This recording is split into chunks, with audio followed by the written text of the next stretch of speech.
For the Sake of My Children. This is a love story about an Australian Christian girl who fell in love with a Saudi Muslim man, then converted to Islam, married her Arab lover, and traveled with him to the Islamic world. It was written in English and translated into Arabic by Dr. A. Ahmed. Copyright. All rights are reserved. No part of this book may be reproduced, stored in a retrieval system, or transmitted in any form or by any means without the prior written permission of the author except by a reviewer who may quote brief paragraphs in a review to be printed in a newspaper, magazine, school journal, or university article. All characters in this book are fictitious and any resemblance to real people, living or dead, is purely coincidental. Chapter 9. The obligation of jihad, war on the infidels in the spread of Islam. For the sake of her 4 children, the Australian mother agreed to live with an abusive Muslim husband and allowed another man called Al-Muhalil to rape her in order to legalize her pussy. But the abused Australian wife Irshad never forgot her plan to escape to her homeland with her children. She told herself over and over again that for the sake of her children she must give her life as a sacrifice for their welfare and a better future life. Anyway, it's been a few months since the Australian wife's pussy was legalized by that ugly Somali guy's dick who fucked her inside her bedroom in front of her Saudi husband. After that, her Arab husband Mustafa accepted her as a legal Muslim wife and began having sex with her, while the legally reconciled Australian wife, who legalized her vagina, was waiting for the right opportunity to escape. Her Arab husband produced a plan that shattered all her hopes. Mustafa decided to join the camps of the Muslim Mujahideen in Afghanistan without informing or consulting her about this fateful decision in advance. This is the last place on earth the Australian wife would like to go. The Arab husband did not give any convincing reason to his foreign wife except that as a Muslim man, he understood that it was his duty to join the training camps of Muslims for jihad. In fact, the Arab man, without the knowledge of his Australian woman, began a long time ago to mix with young Saudis who have great enthusiasm for jihad in the way of God. Through that group, he came to know that there was a wealthy and devout Saudi business tycoon named Osama bin Laden who had spent millions of dollars and established a base for jihad, and started inviting Mujahideen Muslims from all over the world to join his army in their training camps in Afghanistan. In those Islamic camps, the Mujahideen learn the correct teachings of the Holy Quran and the authentic hadiths of the blessed Sunnah of the Prophet Muhammad. They will also be provided with the necessary military training to wage jihad war against the infidels. The main goal of this group is to restore the Khalifa government to the Islamic world and expel Americans and other Westerners from Islamic countries. To achieve this goal, the Mujahideen must overthrow the current presidents and kings of Islamic countries and kingdoms who are agents of the West and replace them with Muslim leaders who love God and His Messenger and seek to uphold His word and spread His religion in the world. When this goal is achieved through jihad or holy war, the ultimate goal is the appointment of a supreme leader known in Sharia law as the Caliph. Once the Caliph has been chosen through the Shura Council, all leaders of Islamic countries must be named emirs or walis or governors of the emirates and come under the authority of the supreme caliph in his caliphate state. Then all the political and geographical boundaries created by the Western colonialists to divide the Muslims into small weak countries must be abolished, and there must be an Islamic empire as it was before. Every male is considered a living martyr and is waiting to be sent on a suicide mission against the infidels. Every mujahid wants to die and go to heaven to enjoy sex with 72 eternal virgins, nymphs, where there are rivers of wine, milk, and honey, and beardless boys who are as beautiful as scattered pearls. They have learned that the greatest enemy of Islam at the present time is the U.S. imperialist state and its allies among other infidel Western countries. The Zionist state of Israel must be destroyed and all Jews must be wiped out of existence. Even their women and children should be exterminated. They see that the cursed Jewish state is like a poison dagger inserted by the West into the waist of the Arab nation. The leader of this group, Sheikh Osama bin Laden, issued a fatwa against America and its allies. According to this fatwa, it is the duty of the Mujahideen and Muslims to declare holy jihad against the Americans. Wherever these infidels are found, they must be killed. Rather, shedding the blood of their children and women is permissible. Every Muslim who tries to protect these immoral infidels or aids them against the mujahideen should be treated as an apostate infidel, and therefore the lions of jihad are supposed to kill him. In addition, the fatwa justified the killing of bystanders who happened to be present when the mujahideen were carrying out suicide operations against the enemies of Islam and their agents from among the hypocritical Muslims. Then the Saudi Muslim husband proved to his Australian wife beyond any doubt that it was his duty to join the Islamic Mujahideen camps. After being trained, he must carry out jihad against the Western infidels, who are the enemies of God, His Messenger, and all Muslims. To prove his decisive decision to join the jihad camps in Afghanistan, Mustafa mentioned to Irshad the following verses of the Holy Quran and the hadiths of the Prophet. Jihad of the infidels in the Quran. Fighting is ordained for you and it is hateful to you. Perhaps you hate a thing and it is good for you. And perhaps you love something. It is bad for you and God knows and you do not know. Surat Al-Baqarah 2, verse 216. And fight them until there is no fitna and the religion is entirely for Allah. And if they desist, then Allah is all-seeing of what they do. Surah Al-Anfal 8, verse 39. O Prophet, instigate the believers to fight. If 20 of you are patient, they will defeat 200. And if there are 100 of you, they defeat 1,000 of those who disbelieve, because they are a people who do not understand. Now God has lightened your burden, and He knows that there is weakness among you. So if there are 100 patient ones among you, they will overcome 200. And if there are 1,000 among you who will overcome them, they fulfilled 2,000, God willing, and God is with the patient. It was not for a prophet to have prisoners until he thickens the earth with blood. Do you want the goods of the world? And God wants the hereafter, and God is mighty, wise. Surah Al-Anfal 8, verses 65 to 67. Then, when the sacred months have passed, kill the idolaters wherever you find them, meet them, besiege them, and lie in wait for them in every ambush. If they established prayer and paid zakat, so let them go their way. Indeed, Allah is forgiving, merciful. Surat Al-Tawbah 9, verse 5. This verse was known as the verse of the sword and the mother of the abrogators because it abrogated 124 verses. After this verse was revealed, Islam became obligatory for every person on earth, and whoever refuses to be a Muslim is killed. Fight those who do not believe in God nor in the last day, and who do not forbid what God and His Messenger have forbidden, and who do not follow the religion of truth from those who have been given the book until they may pay the jizya willingly while they are humbled. Surah At-Tawbah 9, verse 29. O you who have believed, fight those of the disbelievers who come close to you, that is, the closest, then the closest of them, and let them find harshness in you, that is, be harsh with them, and know that God is with the righteous, with aid and victory.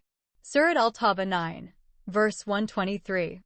So, when you meet those who disbelieve, smite the necks until, when you have suffocated them, then tighten the chains, so either from us after, or as a ransom until put down the burdens of war, and if God willed, He would have won victory over them, but that He might test one another with one another. And those who were killed in the battlefield God will not mislead their deeds. Surah Muhammad 47, verse 4. Jihad for the sake of God in the hadiths of the Prophet. The Messenger of God said, I have been commanded to fight the people until they testify that there is no God but Allah and that Muhammad is the Messenger of God, and perform the prayers and believe the obligatory duty. Sahih Bukhari. On the authority of Abu Hurairah that he heard the Messenger of God, may God's prayers and peace be upon him, say, I have been commanded to fight people until they testify that there is no God but Allah and believe in me, Messenger from the Lord, and in all that I have brought. And when they do so, their blood and fortunes are guaranteed from me except in cases justified by law, and their affairs are upon God. Sahih Muslim. The Prophet, may God's prayers and peace be upon him, said, I have been commanded to fight people until they testify that there is no God but Allah and that Muhammad is his servant and messenger, and they face our Qibla and eat what we eat. And they slaughtered what we slaughter and prayed like us. If they do so, Their lives and property are forbidden to us, except for what is rightfully theirs. Sunan Abu Dawud. A man came to the messenger and said, "A man fights for the spoils of war, another man fights for fame, and a third fights for ostentation. So who among them fights for the sake of God?" The Prophet, may God bless him and grant him peace, said, "He who fights for the supremacy of the word of God, Islam, fights in the cause of God." Sahih Bukhari and Sahih Muslim. The Messenger of God said, "God guarantees whoever strives in his cause and motivates to get out of it except for jihad in his cause and faith in his word, he will enter paradise if he is martyred, or return him to his abode, the place from which he left with his reward and booty." Sahih al-Bukhari. On the authority of Abu Huraira, may God be pleased with him, he said, "God made a commitment to the one who leaves his house, only to fight for his cause and prove the truth of his word. Either Allah will admit him to paradise or return him to the house from which he came out with his reward and spoils." Sahih Muslim. The Messenger of God said, "Know that paradise is under the shadows of swords." Sahih Bukhari and Sahih Muslim. On the authority of Abu Huraira, the Messenger of God, may God's prayers and peace be upon him, said, "I was overcome with terror while I was sleeping. The keys to the world's treasures were brought to me and placed in my hand." Abu Huraira added, "The Messenger of God has departed from the world, and now you people, Muslims, are taking out those treasures." Sahih al-Bukhari Volume 4 Book 52 Hadith number 220. The Prophet Muhammad, may God bless him and grant him peace, said, "I was sent with the sword between my hands to make sure that no one worships but God, the God who places my provision in the shadow of my spear, and who humiliates and despises those who disobey my command." On the authority of Jabir, on the authority of a man who said, "O Messenger of God, where will I be if I am killed?" He said, "In heaven." The man threw the dates in his hand and fought until he was killed. Sahih Muslim. On the authority of Abu Huraira, may God be pleased with him, that the Messenger of God, may God's prayers and peace be upon him, said, "Every Muslim who died and did not fight for God and did not show a desire for jihad, die a hypocritical death." Sahih Muslim. In another hadith, he said that he died like those who died in ignorance or before the advent of Islam. The Messenger of God, may God bless him and grant him peace, said, "Fight everyone in the way of God and kill those who disbelieve in God." Ibn Ishaq, page 992. While Usama bin Zayd, the commander of Muhammad's army, was preparing his forces to start invading the Roman Empire and seizing the lands of the Christians, the Prophet Muhammad commanded him, saying, "Attack them in the darkness of the dawn and overthrow them and kill them, and burn them with fire and storm them and return with the spoils." Ibn Kathir in the beginning and the end, page 139, page 143, Ibn Hisham, page 245, and Al-Tabari in History of the Messengers and Kings, page 156. The Messenger of God said that Allah had made me victorious through terror. Sahih al-Bukhari, Book 52, Hadith number 220. The Messenger of God was asked, "What is the best deed?" He said, "Faith in God and His Messenger Muhammad." Then the questioner asked, "What is the next best and good?" He said, "Participation in jihad." Sahih al-Bukhari, Volume 1, Book 2, Hadith number 25. The Messenger of God said, "There is no emigration after the conquest of Mecca except for jihad. When a Muslim ruler calls you to fight in jihad, you must immediately go out and heed the call." Sahih al-Bukhari, Volume 4, Book 52, Hadith number 311. After facing those undeniable verses from the Holy Quran and authentic hadiths of the Prophet Muhammad, the Australian wife Irshad was left with two choices: either leave her 4 children and return to her country Australia, or take her property and move in with her Saudi husband Mustafa to his new destination in Afghanistan. Although the white wife decided to accompany her Arab husband to the Mujahideen camps, in her heart, she plans to flee secretly with her 4 children to Australia whenever she gets the right opportunity to do so. She wants to contact the nearest Australian embassy again and ask for their help to save her and her children from the abuses they are exposed to in the Muslim world. Al-Shamari's family traveled to Afghanistan via Pakistan. It took them a week to get to those Muslim Mujahideen camps. Once the family arrived, they were registered as Mujahideen and given one small tent. The Australian wife predicted that her 4 children might not survive a single week in this primitive habitat.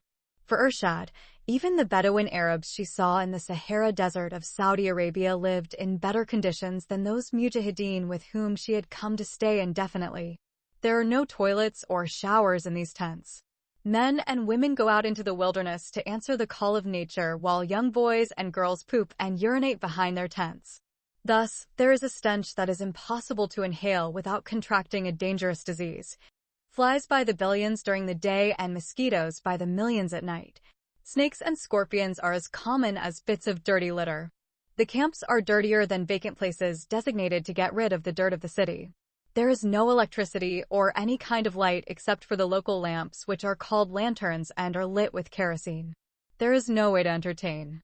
The girls spend all their time in their tents because the Taliban government has closed all girls' schools and banned women from learning to read and write. Women have domestic duties such as cleaning, washing, and cooking during the day and providing sexual pleasure at night, and every few months in bearing children. Almost every woman and underage girl are married. There is no minimum age for marrying young girls, so girls younger than 9 or 10 years old were married off. There is no such thing as child abuse through physical beating, child marriage, or child soldiers in the Muslim world.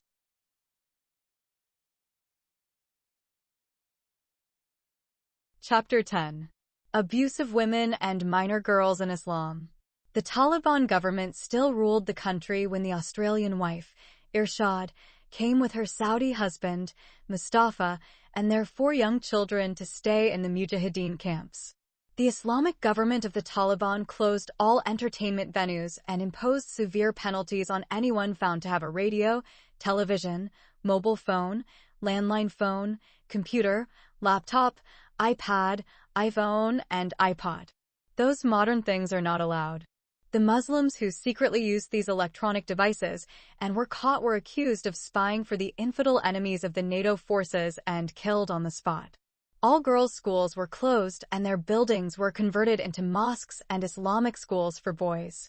The Ministry of Women was abolished and renamed the Ministry of Promotion of Virtue and Prevention of Vice, which means forcing people to do good and preventing them from committing sins. Muslim women are not allowed to leave their homes even if they are seriously ill. In the event of a profoundly serious illness, a woman nurse or a female doctor may be called to come and treat her inside her tent. Every pregnant woman must deliver her baby in her tent.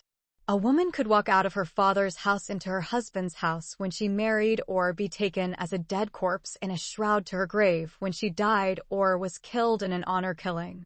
Despite all these restrictions still imposed on women, the government requires every female to wear the Islamic niqab or burqa inside the tents around the clock. In short, the Taliban government applied every verse of the Quran and every hadith of the Prophet Muhammad to women and sent Afghani society back to the 7th century.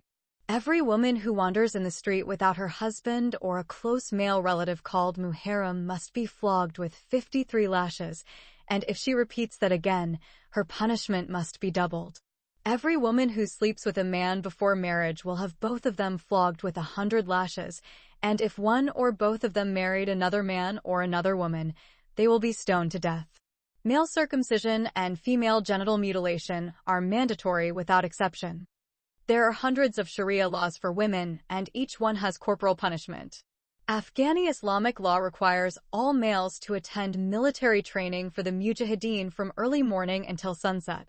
During the training, they will be taught how to make bombs and how to carry out suicide missions against the impure infidels and the hypocritical Muslims who help them. The Mujahideen are also trained on how to assassinate hypocritical Muslim leaders and senior officials in the Islamic world.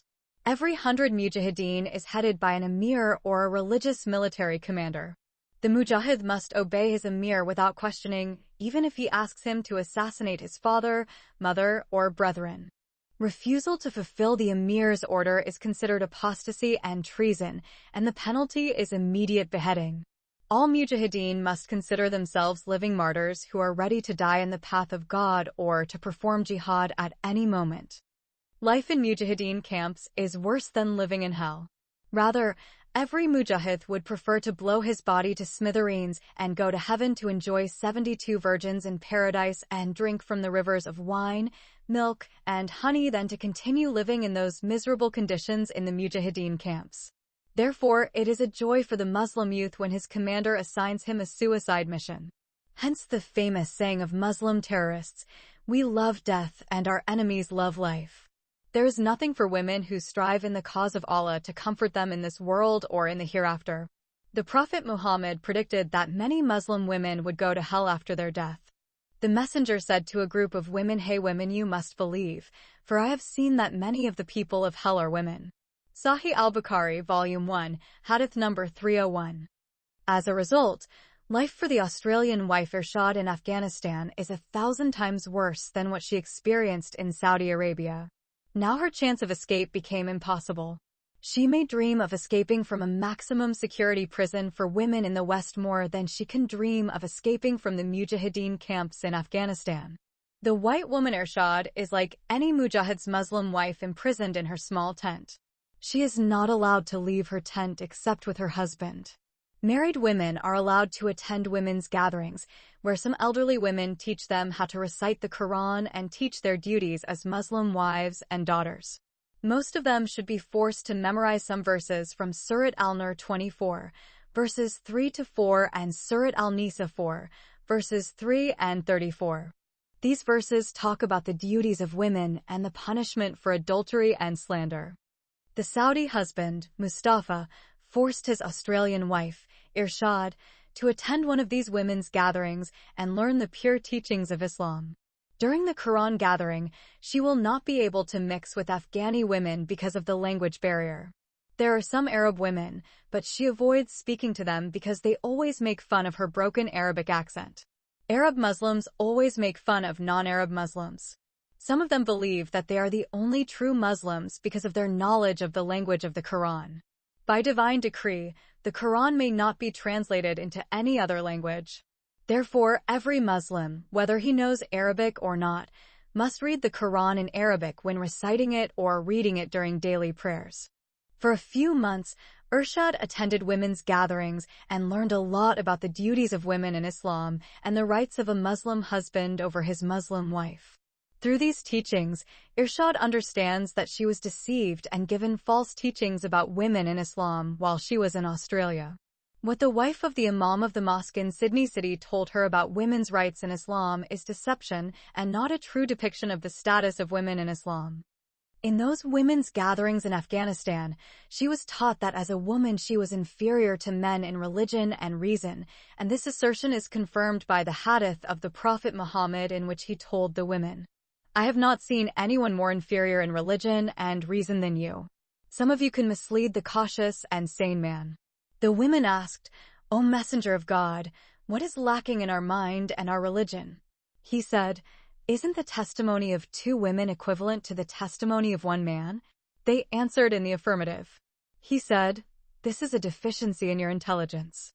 Is it not true that a woman does not pray or fast during her period?" The women answered in the affirmative. The messenger said, "This is a deficiency in your religion." Sahih al-Bukhari, Hadith number 301. The white woman Irshad was also taught that as a woman she always runs the risk of committing adultery, rape, or masturbating to religious men. All the abusive practices against women that Muslims in Western countries try to hide and deny, the Australian girl found to be the correct teachings of Islam and are supported by verses from the Holy Quran and the correct hadiths of the Prophet Muhammad. Obligation to beat disobedient Muslim women. The Quran says about that, "Men are the maintainers of women because God has made some of them superior to others and because they spend on them from their wealth, according to what God has preserved. And as for those whose disobedience you fear, admonish them, and leave them alone in the beds, and beat them. If they obey you, then do not transgress against them away. Indeed, Allah is high, great." Surah An-Nisa 4, verse 34. Female genital mutilation or cutting. Aisha narrated an authentic hadith that the Prophet said, "If a man sits between the forearms and legs of his wife, and the two circumcised parts come together, ghusl is obligatory." Sahih Muslim, hadith number 349. With the two circumcised parts, the Prophet of Islam meant the circumcised male penis to the husband and the circumcised female pussy to his wife when they met during sex. This means that the Prophet of Islam endorsed such an evil practice against women, which in the Islamic community is called the happy occasion of circumcision of girls. It is universally correctly called female genital mutilation. It is named by this ugly name because it destroys and mutilates the genitals of a young Muslim girl and makes her have a dead pussy. When she grows up and becomes an adult girl, she cannot enjoy sex and she cannot make her partner enjoy sex with her. Sex for her would be more painful than rape. The Prophet Muhammad said, "Circumcision is a sunnah for men and an honor for women." Sunan Abu Dawud. Child marriage in Islam. And those of your women who have despaired of menstruation, if you are in doubt, then their waiting period is 3 months. Their term is that they abort their burden. And whoever fears God, he will make his affairs easy for him. Surah Al-Talaq 65, verse 4. This verse has been interpreted as follows for women who have passed the age of menstruation. The prescribed period for them, i.e., the waiting period, if you have any doubt, is 3 months, and for those who do not have menses, they are the same for those who continue life in their womb, their turn until they lay their burdens, and for those who fear God, he makes his way easy. The messenger wrote the marriage contract with Aisha when she was 6 years old, and he consummated the marriage with her when she was 9 years old, and she stayed with him for 9 years. Sahih al-Bukhari, book 62, hadith number 89. Following the example of the Prophet, every Muslim should imitate Muhammad, and therefore no other Muslim can object if a man marries an underage girl and rapes her before she reaches the age of puberty. Polygamy in Islam. Quranic authority. And if you fear that you will not deal justly with orphans, then marry as many women as you like, 2, 3, or 4. If you fear that you will not do justice, then 1 or what your right hand possesses. Surah An-Nisa 4, verse 3. This verse explained as marry as many women as seem good to you, 2 or 3 or 4, and if you fear not to do much justice, only 1, or the captives that your right hands possess. It is obligatory for a Muslim woman to wear the hijab and abaya or the niqab and burqa. The Quran says to the Messenger Muhammad, "O Prophet, tell your wives, daughters, and believing women to put on their outer garments." Surah Al-Ahzab 33, verse 59. Muslim women are not only required to cover their heads and wear long clothes to cover their bodies, but they are not supposed to go outside their homes or be seen by men.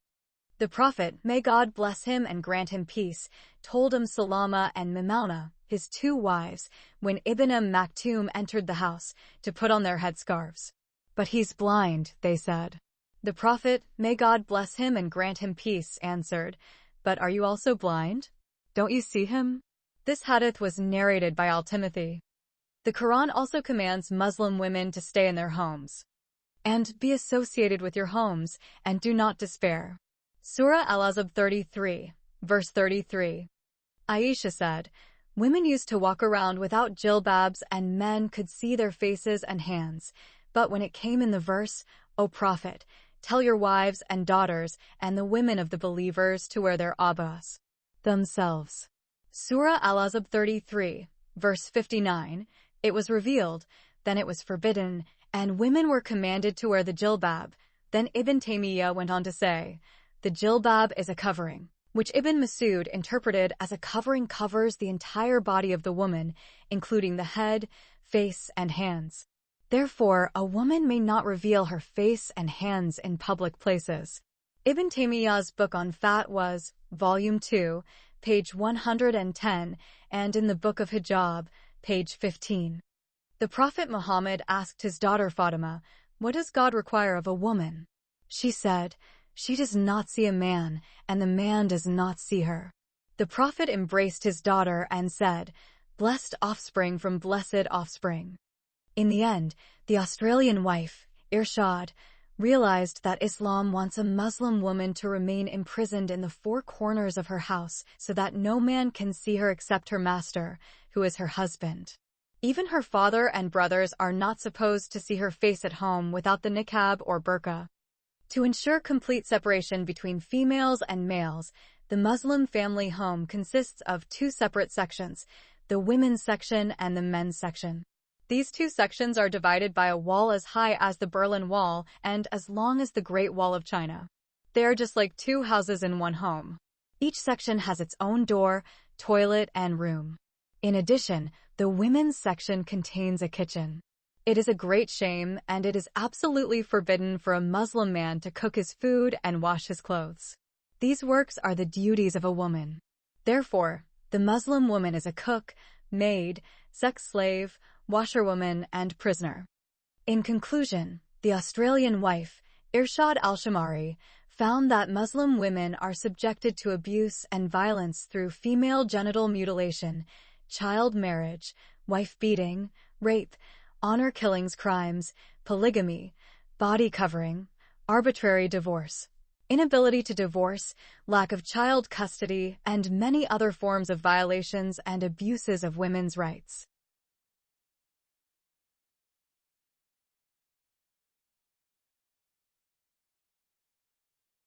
Chapter 11.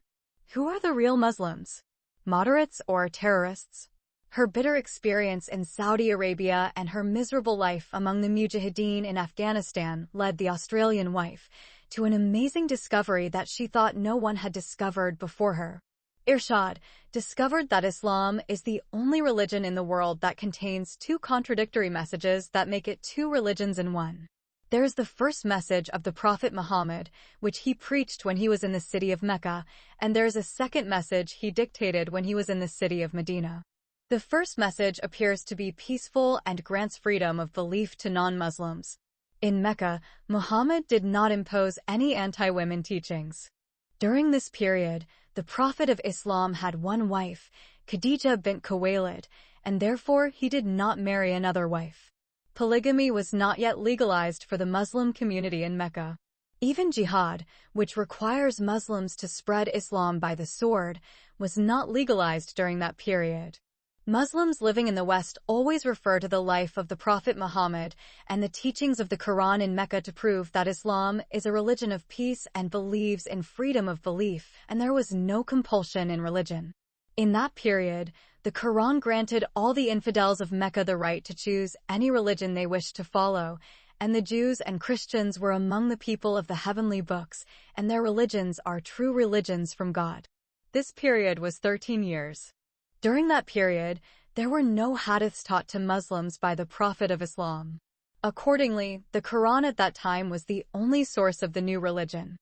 Today, followers of this seemingly peaceful message are often called moderate Muslims. The second Islam, or the second message of Muhammad, is completely different, strange, and contradictory to his first message. The second message denied freedom of belief. During this period, the Prophet Muhammad claimed that God had commanded him to kill anyone who refused to accept him as a messenger from God and refused to convert to Islam as a religion. In Sahih al-Bukhari, Volume 1, Book 2, Hadith number 24, the Prophet Muhammad said, "I have been commanded to fight all people until they testify that there is no God but Allah and that Muhammad is the messenger of God. If they do so, they injected me and their blood their money." The meaning of noncompliance is that whoever refuses to testify or utter the Shahada or the two testimonies, "I testify that there is no God, that God is Allah, and that Muhammad is the messenger of God. His wealth, wives, children, slaves, and blood are not preserved." Accordingly, the killing of those who reject Islam is obligatory for every Muslim, without exception. Muhammad's new message in Medina City to all Arab tribes and the entire world was to accept Islam and be safe. Any tribe or individual who refuses this offer exposes himself to physical annihilation, and his wealth, wives, children, slaves, and livestock must be taken by the Mujahideen Muslims. For the pagan Arab tribes, and later for the Hindus, Buddhists, and the entire world, the Quran said, "Then when the sacred months have passed, Then kill the idolaters wherever you find them, disgrace them and besiege them, and lie in wait for them in every ambush. If they established prayer and paid zakat, so let them go their way. Indeed, Allah is forgiving, merciful. Surah At-Tawbah 9, verse 5. This verse is known as the sword verse.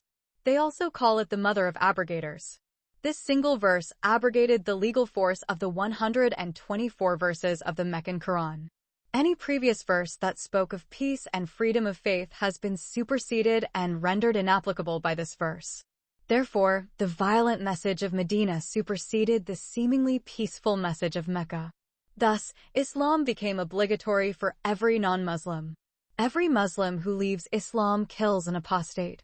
Whether he inherited Islam from his parents or was forced to accept it, he could leave it only on pain of death. For Jews and Christians, the Quran states, "Fight those who do not believe in God or the last day, who do not forbid what God and His Messenger have forbidden, and who do not follow the religion of truth from God among those who have been given the book may pay tribute out of hand while being humbled." Surah Al-Tawbah 9, verse 29. So, Islam demands complete submission from Jews and Christians. As defeated infidels who refuse to convert to Islam, they should feel inferior to Muslims and should never be allowed to hold positions above Muslims. In addition, according to the Quran, Muslims are forbidden to be friends with Jews and Christians. O you who have believed, do not take the Jews and Christians as allies. They are friends with each other. God does not guide the wrongdoing people. Surah Al-Ma'idah 5, verse 51. This verse means the Book of Islam, the Holy Quran, commanded all Muslims of the world to say, O you who have believed. Do not take Jews and Christians as friends. They are each other's friends. And whoever takes them for friends is indeed one of them, that is, he becomes an unbeliever like them. The Prophet Muhammad, may God bless him and grant him peace, said, "He who does not fight the infidels or does not order the Muslims to do so will die as the polytheists of Mecca die in their disbelief." Again, the Messenger said, Muslims were the best nation sent by God to people. They used to bring people with iron chains around their necks until they were forced to convert to Islam. Muhammad also said, "Paradise is under the shadows of swords." And he said again, "God sent me with the sword in my hands, so only God is worshipped and Muhammad is his messenger." Then the Prophet said, "Whoever among you sees an evil, let him change it with his own hand." The Prophet of Islam also commanded his followers by saying to them, "Whoever changes his religion, kill him." The second period of Islam was 10 years. 99% of the Prophet Muhammad's negative teachings against women, haters, and misogynists were taught during this period. Suddenly the woman became deficient in reason and religion, and the testimony of one man in court equals the testimony of 2 women. A daughter can inherit half of what her brother inherits from their father's money, and a man is allowed to marry 4 women. At the same time, it is permissible for the husband to beat his disobedient wife, and divorce is in the hands of the man, and therefore he can divorce his wife with or without cause, while the woman cannot divorce her husband. Moreover, all other evil teachings against women such as child marriage, female genital mutilation, polygamy, wife-beating, and all other barbaric practices against women were taught and permitted in the 10 years of Medina city. In this period, a new source of Islam called the Hadiths was introduced. When Muhammad was in Mecca city, the Quran was the only source of education. In Medina, the Prophet of Islam taught 60,000 Hadiths. All the anti-women teachings and most of the teachings of jihad and the killing of the so-called impure infidels and apostates are mentioned in the Hadiths. The Quran contains 6,236 verses while the Hadiths are 60,000. Therefore, 75% of Sharia laws are based on the Sunnah and Hadiths of the Prophet of Islam. If we include the so-called weak or doubtful Hadiths, there are about 160,000 Hadiths. The Prophet Muhammad forbade his followers to live in non-Muslim lands of the infidels, and in that he said, "I am innocent of the blood of any Muslim who lives among the infidels, i.e., the lands of the infidels." He said, "I am innocent of the blood of any Muslim who lives among the polytheists." A Sudanese Islamic scholar, Dr. Abd al-Yusuf, was asked, "Can a Muslim live in infidel countries such as America and Europe?" He replied, "It is not permissible for a Muslim man or woman to live in infidel countries like America and Europe." He cited the two previous hadiths to support his answer. Accordingly, Muslims who live in Western countries such as America, Europe, Canada, and Australia are either hypocrites or ignorant of the teachings of their Prophet Muhammad. The question that baffled the Australian wife, Irshad, is who are the real Muslims? Followers of the first message from Mecca City or followers of the second message of Medina City? It is clear to her that the followers of the first message are the so-called moderate Muslims, while the followers of the second message are the radical Muslims, who are also called Islamic terrorists. By other Muslims. By Muslim terrorists, she meant the notorious Islamic groups such as the Muslim Brotherhood, Al-Qaeda, and the Taliban in Afghanistan, ISIS, or the Mujahideen of the Islamic Caliphate in Syria and Iraq, Hezbollah in Lebanon, Hamas in Israel, Al-Shabaab in Somalia, Lashkar-e-Taiba in Pakistan, Al-Aqsa Mosque brigades in Iraq, domestic terrorists in Western countries, Hazm Group, the armed faction of the Muslim Brotherhood in Egypt. Muslim Sisters is the female branch of the Muslim Brotherhood.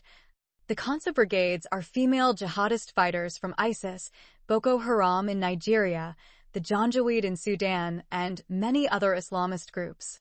In fact, there are 86 Islamic terrorist groups in the world, but the ones mentioned above are the most evil. The million-dollar question for many non-Muslims in the West: who are the real Muslims? Moderates or terrorists? After this initial stage of her doubt, the Australian wife Irshad was unable to answer this question. It appeared to her that both followers had legitimate and tangible evidence in their hands from the authentic Islamic teachings of the main divine texts, the Quran and the Blessed Sunnah, or the Hadiths of the Prophet Muhammad. Therefore, the Western Muslim girl Irshad continued to follow Islam. She continued to perform the 5 daily prayers and fast during Ramadan.